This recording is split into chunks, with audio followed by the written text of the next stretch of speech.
നമസ്കാരം. MSME registration എടുത്തു കഴിഞ്ഞാൽ എന്തൊക്കെ ബെനിഫിറ്റ്സ് ലഭിക്കും, എങ്ങനെയാണ് രജിസ്ട്രേഷൻ എടുക്കുന്നത്, അതിനെപ്പറ്റിയാണ് ഇവിടെ സംസാരിക്കാൻ പോകുന്നത്. ആദ്യമായിട്ട് MSME രജിസ്ട്രേഷൻ എടുക്കുകയാണെങ്കിൽ ലഭിക്കുന്ന ബെനിഫിറ്റ്സ് എന്ന് പറയുന്നത്, ഒരു ലോൺ എടുക്കാൻ പോവുകയാണെങ്കിൽ ബാങ്കിൽ കൊളാറ്ററൽ ഫ്രീ ലോണുകൾ, അതുപോലെ തന്നെ ഒരു ഓവർ ഡ്രാഫ്റ്റ് എടുക്കുകയാണെങ്കിൽ ഇൻട്രസ്റ്റ് സബ്വെൻഷൻ, അതായത് റിഡ്യൂസ് റേറ്റ് ഓഫ് ഇൻട്രസ്റ്റ് ലഭിക്കും. പിന്നെ നമ്മൾ ടെക്നോളജി അപ്ഗ്രേഡേഷൻ്റെ പേരിൽ പ്ലാന്റ് ആംബിഷന് വാങ്ങിക്കുകയാണെങ്കിൽ ഇൻവെസ്റ്റ്മെൻറ്റ് സബ്സിഡി, അതുപോലെ പേറ്റന്റ് രജിസ്ട്രേഷൻ എടുക്കുകയാണെങ്കിൽ വരുന്ന ടോട്ടൽ കോസ്റ്റിന് 50% റീഇംബേഴ്സ്മെൻറ്റ്, അതുപോലെ ISO സർട്ടിഫിക്കേഷൻ എടുക്കുകയാണെങ്കിൽ ഫുൾ കോസ്റ്റ് റീഇംബേഴ്സ്മെൻറ്റ്, പിന്നെ ബയേഴ്സ് ക്രെഡിറ്റ്, അത് നമ്മളൊരു പ്രോഡക്റ്റ് മാനുഫാക്ചർ ചെയ്ത് സെയിൽ ചെയ്യുകയോ അല്ലെങ്കിൽ സർവീസ് ടെൻഡർ ചെയ്തൊരു ആൾക്കാർ കൊടുക്കുകയോ ചെയ്ത് കഴിഞ്ഞാൽ അതിൽ നിന്ന് എമൗണ്ട് ലഭിക്കാനായിട്ട് ഒത്തിരി ഡിലേ വരാറുണ്ട്. അപ്പോൾ ഈ കേസുകളിൽ MSME രജിസ്ട്രേഷൻ ഉണ്ടെങ്കിൽ എന്താണെന്ന് വെച്ചാൽ ബയർ 15 ഡേയ്സിനുള്ളിൽ കൊടുത്തിരിക്കണമെന്നാണ് ചിലർക്ക്. അത് ഇവർ തമ്മിൽ ബയറും സെല്ലറും തമ്മിൽ എഗ്രിമെൻ്റ് ഉണ്ടെങ്കിൽ 45 ഡേയ്സ് വരെ ടൈം കിട്ടും. അതിനാണ് കൊടുത്തിരിക്കും. കൊടുത്തില്ലെങ്കിൽ ബയർ ഇൻട്രസ്റ്റ് ഉൾപ്പെടെ കൊടുക്കേണ്ടി വരും.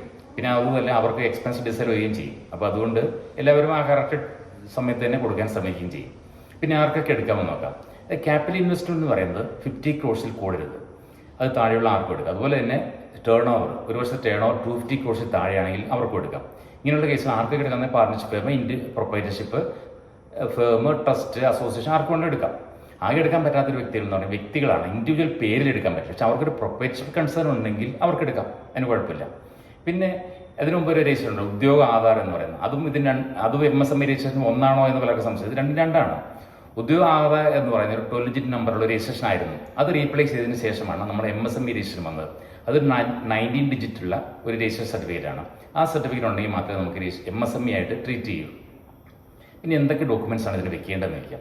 ഇതിനകത്ത് വെക്കേണ്ടതെന്ന് പറയാം, എന്റർപ്രൈസസ് അല്ലെങ്കിൽ കമ്പനിയോ അല്ലെങ്കിൽ പാർട്ണർഷിപ്പ് ഫേം ഏതിൻ്റെ ആണെങ്കിൽ അതിൻ്റെ പാൻ കാർഡിന് കോപ്പി, പിന്നെ പ്രൊപ്പറേറ്ററോ അല്ലെങ്കിൽ അവരുടെയാണ് ആധാർ കാർഡിന് copy, email address, mobile number, nature of business, എന്ന് സ്റ്റാർട്ട് ചെയ്തു, നേച്ചർ ഓഫ് ആക്ടിവിറ്റീസ് എന്തൊക്കെയാണ്, ഇതാണ് മേജറുകൾ. ഇത്തരം കാര്യങ്ങൾ നമ്മൾ അപ്ലോഡ് ചെയ്യുക. അത് udyam-registration.gov.in എന്നുള്ള സൈറ്റാണ്. ആ സൈറ്റിൽ കയറി നമുക്ക് ഇതെല്ലാം അപ്ലോഡ് ചെയ്ത് കഴിഞ്ഞാൽ രജിസ്ട്രേഷൻ ലഭിക്കുന്നതാണ്.